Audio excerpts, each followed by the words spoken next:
From the Los Angeles crime family that is named after the city itself, to the Columbo crime family that expanded into Los Angeles after being named one of New York's 5 families, Los Angeles is ruled by powerful mafia organizations. In this video, I will be doing a deep dive into the mafia families that control the Los Angeles crime scene. Los Angeles crime family.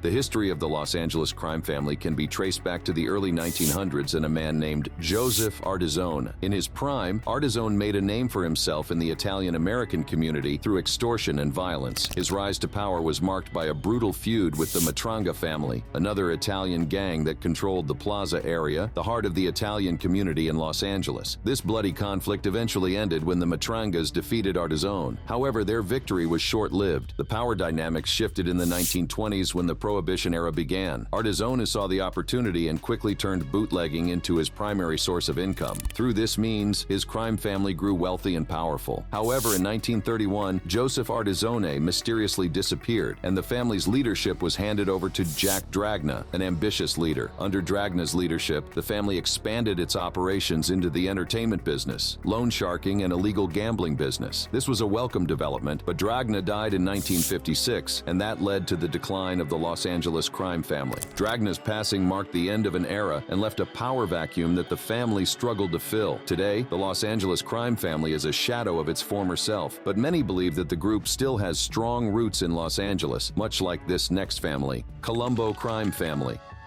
The Columbo family was founded in 1928 by Joe Profaci, an Italian immigrant who had arrived in America in 1921. Profaci's rise to power began with his involvement in bootlegging, the illegal production and distribution of alcohol during the Prohibition era. Profaci's gang operated primarily in Brooklyn, New York, where they engaged in various criminal activities. Apart from bootlegging, they also participated in extortion, loan sharking, and gambling. In 1931, the Mafia Commission was established in New York City, and Joe Profaci's gang was officially recognized as one of the 5 families that would dominate organized crime in New York. As the Columbo crime family solidified its power in New York, they began to expand their operations. During the 1970s, the family expanded into Los Angeles, where the entertainment industry was booming. In Los Angeles, the Columbo family targeted nightclub owners, movie producers, and even celebrities, using intimidation and violence to extract money and favors. Despite facing fierce competition from other families and law enforcement efforts, the Columbo family's influence in Los Angeles remained strong. Unlike the Columbo family, this next family focused on narcotics instead of the entertainment industry. Gambino crime family.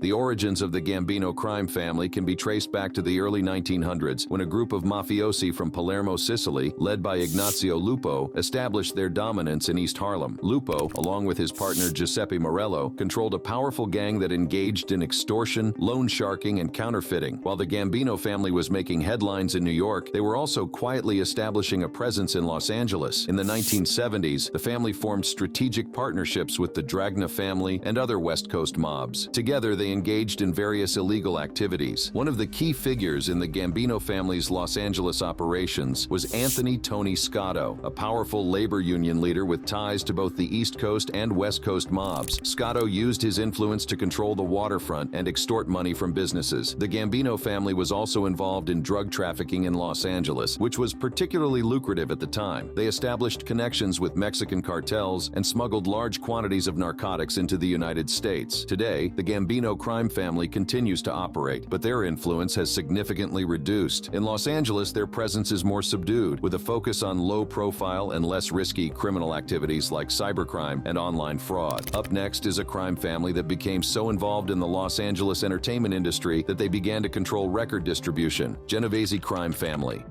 The Genovesi crime family has a history that dates back to the late 19th century. It all began with the Morello gang, the first mafia family in New York City, founded in the 1890s. The Morello gang operated out of East Harlem and quickly established itself as a powerful force in the world of organized crime. They were involved in various illegal activities, including counterfeiting, extortion, and loan sharking. As the Genovesi family continued to grow in power and influence, they began to look beyond New York for new opportunities. One of the most promising targets was Los Los Angeles. The family's expansion to Los Angeles began in the 1930s with the establishment of connections with local criminal organizations. They formed alliances with the Los Angeles crime family, led by Jack Dragna, and began to infiltrate the city's labor unions. The Genovesi family used their influence to manipulate contracts and extort money from Hollywood studios and celebrities. In addition to that, they used their connections to promote certain artists and control the distribution of records. They also exerted influence over radio stations and concert promoters. However, the family faced rivalries with other mafia families and local gangs, leading to violent confrontations and power struggles. Despite these obstacles, the Genovesi family managed to maintain their influence through a combination of bribery, intimidation, and strategic alliances. This next family decided to take their extortion up a notch and turn to skimming. Chicago outfit.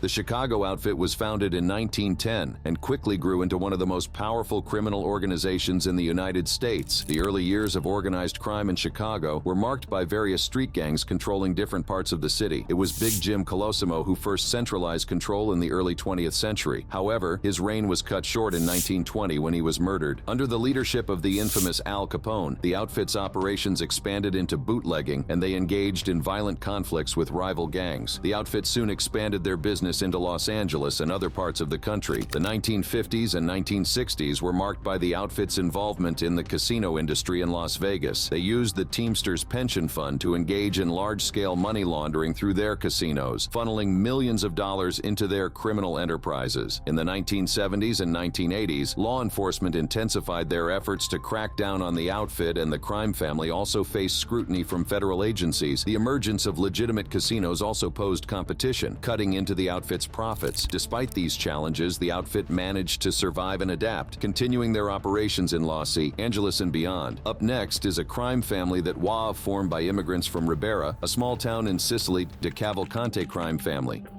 The origins of the Decavalcante crime family can be traced back to the small town of Ribera in Sicily. Some immigrants from Ribera brought their criminal expertise to the United States, and they soon developed one of the most notorious crime families in American history. The 1970s marked a significant period of expansion for the Decavalcante crime family. During this period, the family diversified their criminal enterprises by venturing into labor and construction racketeering, loan sharking, illegal gambling, and extortion. However, in the late 1990s, the Decavalcante family faced a number of challenges. In 1998, an associate turned FBI informant gave the authorities enough information that led to a large-scale arrest of over 30 members and associates. The family's hierarchy was destroyed, and several top members became government witnesses, providing damning testimonies against their former associates. The 21st century saw the Decavalcante family struggling to regain their footing. By 2016, the family's power and influence had significantly reduced, but that was not the end. Despite their weakened state, the Decavalcante family continues to operate. In recent years, members and associates have been arrested on charges of conspiracy to commit murder, drug distribution, and other criminal activities. Up next is a crime family that was created by a number of small gangs with one goal: Detroit Partnership.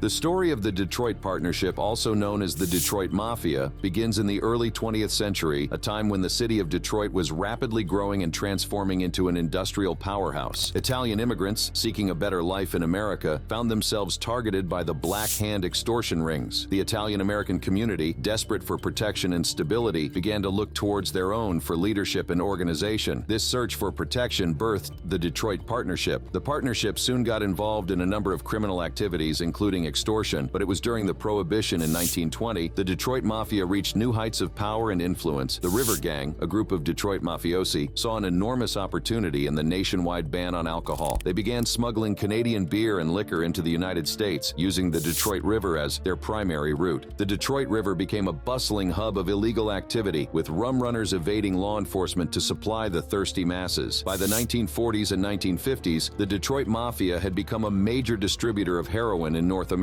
The Detroit Mafia's heroin distribution network was extensive, reaching far beyond the borders of Michigan and into major cities across the United States. As time passed, the Detroit Mafia expanded into the casino industry in Nevada, particularly in Las Vegas and other parts of the country. Up next is the first crime family to have ever been expelled from the commission: Bonanno crime family. In the late 1890s, the Bonanno family was led by Giuseppe Bonanno and his brother Stefano, who were prominent figures in the local mafia scene. In 1906, Salvatore Bonanno moved his family to New York City. It was here that the Bonanno family began to establish their dominance within the Castellamarese community. Salvatore's leadership and ruthless tactics quickly earned him respect and fear among his peers, solidifying the Bonanno family's position in the New York mafia landscape. His son, Joseph Bonanno, took over the family's leadership at some point. One of Joseph Bonanno's most significant contributions to the mafia was his role in the formation of the Commission. This governing body was established to regulate the mafia's national affairs and prevent the kind of violent power struggles that had characterized the Castellamarese War. Under Joseph Bonanno's leadership, the family adhered to traditional mafia values and maintained a close-knit structure. As the Bonanno family solidified their position in New York City, they continued to expand their criminal empire. However, after many years, the family's close-knit structure was broken down by internal strife. The FBI took advantage of this chaos and sent an undercover agent to infiltrate the family. The agent managed to gain the trust of several high-ranking members of the family, and this marked the beginning of the end. The undercover operation led to the conviction of numerous members of the family. The FBI's evidence led to the family's expulsion from the Commission, making them the first of the New York families to suffer this fate. Up next is a crime family that was formed by a faction of the Morello family, Lucchese crime family.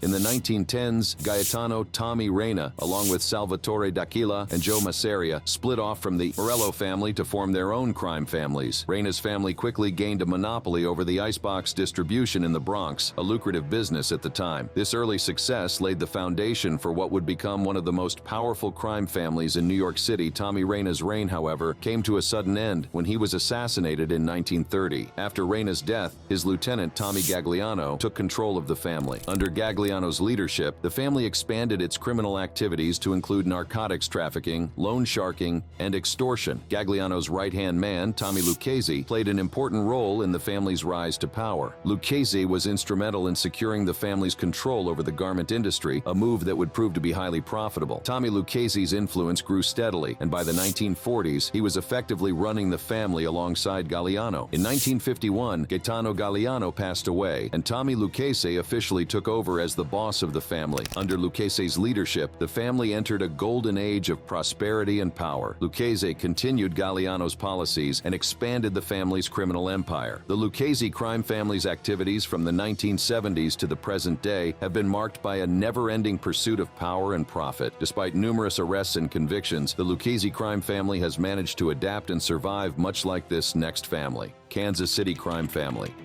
The origins of the Kansas City crime family trace back to the early 20th century when two Sicilian brothers, Joseph "Joe Church" DiGiovanni and Peter "Sugarhouse Pete" DiGiovanni, fled their homeland and arrived in Kansas City, Missouri in 1912. Upon their arrival, the DiGiovanni brothers quickly involved themselves in various criminal enterprises such as extortion, gambling, and loan sharking, and this was the beginning of what would become one of the most powerful crime families in the Midwest. During the Prohibition era, the DiGiovanni brothers became the primary bootleggers in Kansas City. They soon began to diversify their criminal activities, venturing into areas such as narcotics, bookmaking, and bribery. However, the end of Prohibition in 1933 forced the DiGiovanni brothers to shift their focus to other criminal enterprises, such as extorting bars and expanding their gambling operations. During the 1950s and 1960s, the Kansas City crime family expanded into Las Vegas, where the casino industry was booming. They also formed alliances with other powerful crime families to gain a foothold in the Las Vegas casinos. In a bold move, the Kansas City crime family got involved in skimming money from the casinos and diverting millions of dollars into their pockets. Today, it is believed that the Kansas City Mafia continues to maintain a significant presence in Las Vegas and other states, much like this next crime family,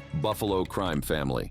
Angelo Palmieri emerged as the first mafia boss in Buffalo, New York. He established a criminal network that included extortion, gambling, and loan sharking. However, it was the arrival of Stefano Magaddino that would truly transform the Buffalo crime family. Magaddino, known for his ruthlessness and strategic mind, quickly expanded the family's operations. During the Prohibition era, the Buffalo crime family controlled the flow of bootleg liquor from Canada into the United States, establishing a lucrative network that extended beyond Buffalo to southern Ontario. Ontario. In a shocking turn of events, the 1960s saw the Buffalo crime family split into factions, leading to internal strife and betrayal. Under the leadership of Joseph Todaro Sr., the Buffalo crime family diversified its criminal enterprises into labor racketeering, bookmaking, loan sharking, and narcotics trafficking. The Buffalo crime family's reach extended beyond Buffalo to Las Vegas and other states where they had connections with organized crime figures. The family's influence in Las Vegas allowed them to tap into the profitable casino and entertainment industries, further boosting their criminal empire. In recent years, the Buffalo crime family has faced many challenges, including arrests and violent incidents that indicate they are still a force to be reckoned with. Despite reports of their decline, recent arrests and activities suggest that the Buffalo crime family is still active and involved in various criminal enterprises. Up next is a powerful crime family that has strong ties to the Genovese and Columbo crime families, Patriarca crime family.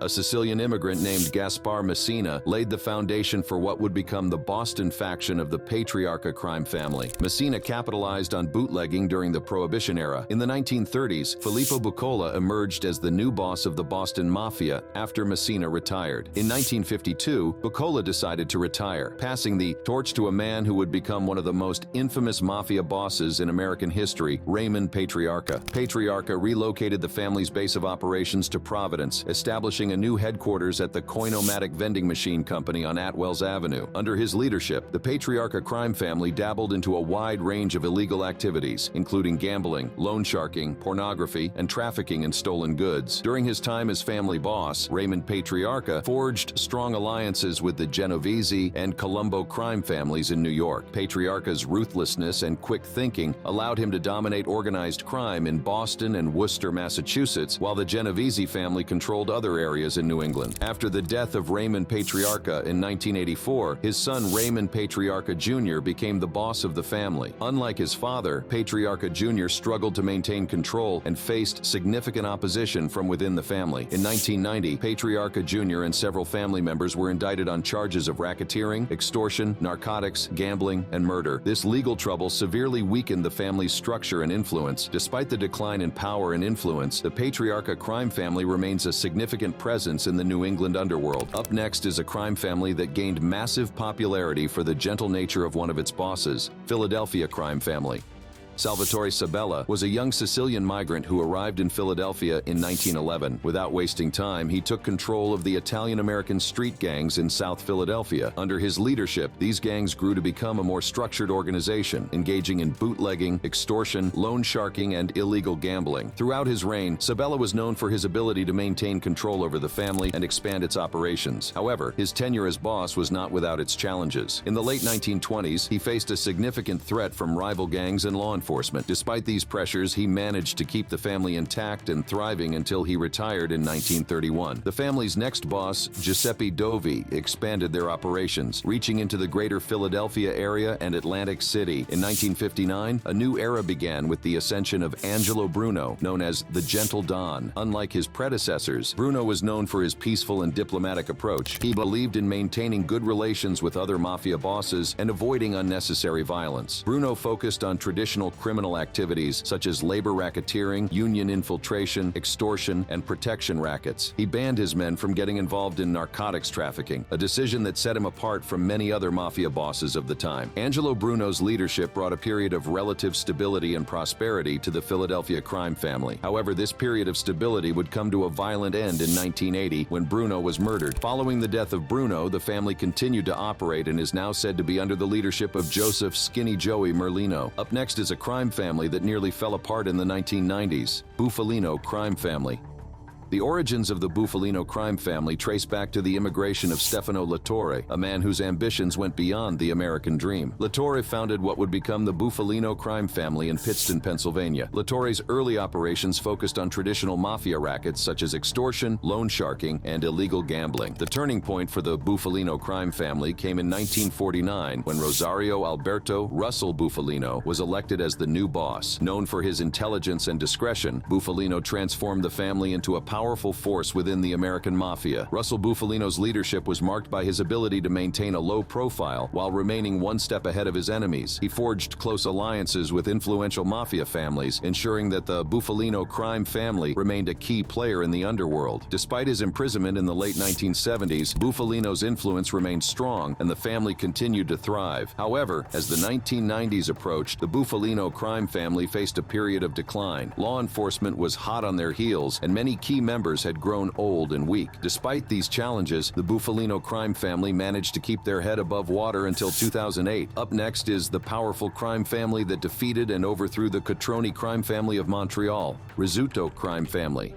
The story of the Rizzuto crime family begins in the 1970s with Niccolo Rizzuto, a Sicilian immigrant who arrived in Montreal with dreams of building a new life. He wanted power and control, and he found it in the dark world of organized crime. At the time, the Cotroni crime family reigned supreme in Montreal's underworld. Led by Vincenzo Cotroni, they controlled various illegal activities, including drug trafficking, illegal gambling, and extortion. However, internal conflicts and power struggles within the Cotroni family created an opportunity for the Rizzuto family to make his move. The 1970s saw the beginning of a brutal war between the Rizzuto and Cotroni families. The Rizzutos, with their cunning strategies and ruthless tactics, slowly gained the upper hand, but they didn't do it alone. They had powerful allies. The Rizzuto family received crucial support from the Bonanno crime family, one of the 5 families of New York. By the mid-1980s, the Rizzuto family had successfully overtaken the Cotroni family and established themselves as the most powerful crime family in Montreal. But their ambitions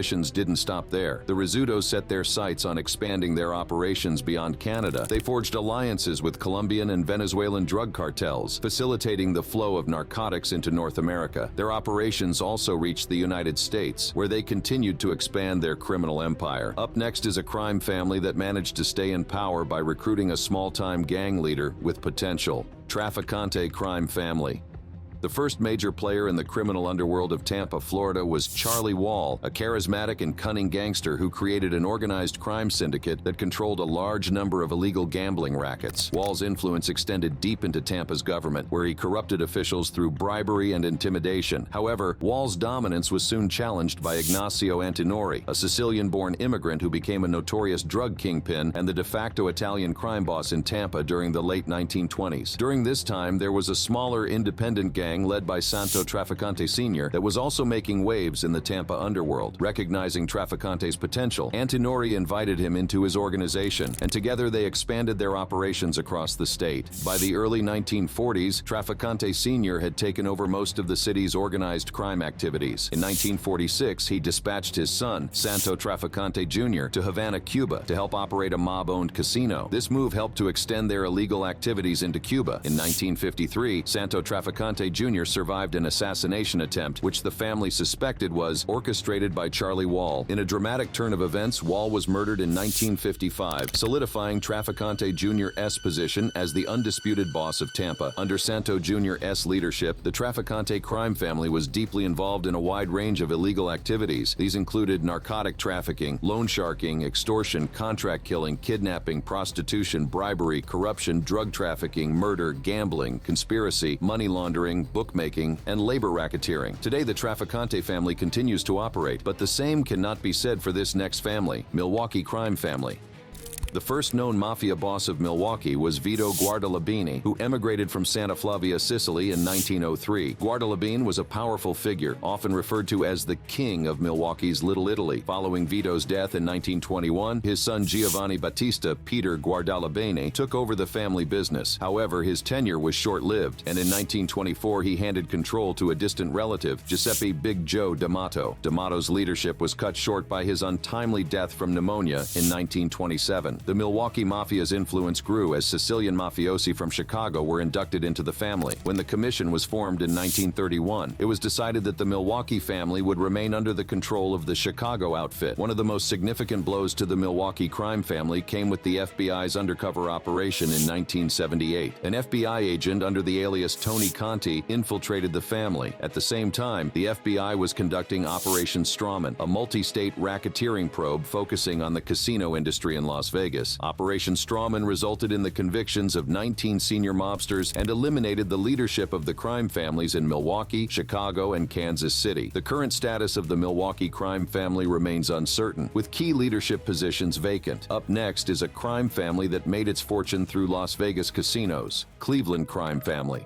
The origins of the Cleveland Mafia can be traced back to Joseph "Big Joe" Leonardo, a Sicilian who migrated to the United States. After setting foot on U.S. soil, Leonardo quickly established himself as a powerful figure in Cleveland's underworld. Leonardo's gang controlled the supply of corn sugar, a key ingredient in the production of illegal alcohol, and used their influence to extort protection money from local speakeasies and other establishments. Leonardo's operations were highly profitable, and he quickly amassed a fortune. Leadership of the Cleveland family soon went to John T. Scalish. One of Scalish's most notable achievements was gaining influence over the International Brotherhood of Teamsters, a powerful labor union. This influence allowed the Cleveland crime family to profit from labor racketeering, extorting money from businesses and unions in exchange for labor peace. The family's control over the Teamsters also provided a steady stream of revenue from pension fund loans and other illicit activities. Yet another one of the family's most lucrative ventures was the skimming of profits from Las Vegas casinos. Up next is the crime family that managed to defeat the Provenzanos and run them out of New Orleans. New Orleans crime family.